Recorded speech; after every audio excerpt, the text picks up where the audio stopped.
हम इतिहास रटने नहीं रचने आए हैं। एक बार क्या हुआ, ये आई थिंक 7th या 8th स्टैंडर्ड की बात है। तो उस टाइम पे मैं, जो हमारा सब्जेक्ट हुआ करता था इंग्लिश, उसमें ऑलमोस्ट फेल होने वाला था। मुझे पता लगा कि मैं कुछ लिख के आया नहीं, तो पढ़ के नहीं गया था, कॉपी में खाली छोड़ के आया था।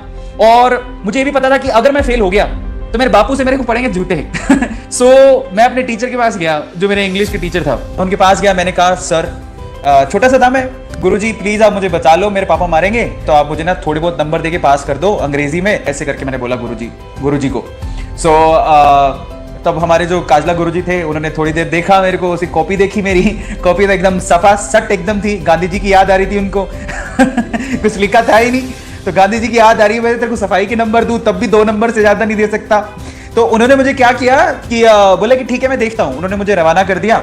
अगले दिन जब मेरे इंटरनल के रिजल्ट आए तो उसमें मैं पास था इंग्लिश में। मतलब it was really a big day for me. मतलब इंग्लिश में पास हो गया, पापा के जूतों से बच गया, मैं मार पड़ती मुझे, मैं बच गया। तो मैंने कहा यार नहीं यार, काजला सर ने मेरी बड़ी हेल्प की है, मेरे को उनके पास जाना चाहिए। तो मैं राजेश काजला सर के पास गया और मैंने काजला सर को बोला कि सर धन्यवाद। मैंने जब धन्यवाद बोला तो पूछते कि किस बात का धन्यवाद। उन्होंने पूछा मुझसे कि किस बात का धन्यवाद। तो मैंने उनको बोला कि आपने मुझे अंग्रेजी में पास कर दिया, इस बात का धन्यवाद। तो उन्होंने मुझे सीरियस होकर एक बात बोली, मेरे गुरुजी ने मुझे सीरियस होकर एक बात बोली। वो क्या कहते हैं, बेटा बड़े होके ध्यान रखना, राजेश काजला ने तुझे पास करके गलती नहीं की है, तुझे साबित करना है।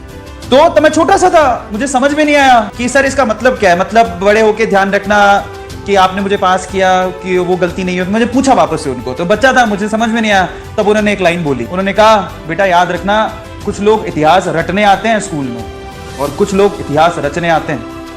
तू क्या करना चाहता है वो तू सोच ले। तू इस इतिहास रटना चाहता है या इतिहास रचना चाहता है? अब तो समझ गया होगा। और मैंने तब ठान लिया था कि मैं मेरे सर को कभी ना, मतलब ये फील नहीं होने दूंगा कि उन्होंने मुझे इंग्लिश में पास करके गलती की। और आज मैं यहाँ पर हूँ। और काजला सर, आज मैं आप लोगों को तहे दिल से, जितने भी गुरुजी जिन्होंने मुझे सपोर्ट किया, मैं हाथ जोड़ के, मेरे पे इतना बिलीव किया, मैं हाथ जोड़ के उनको शत शत नमन करता हूँ।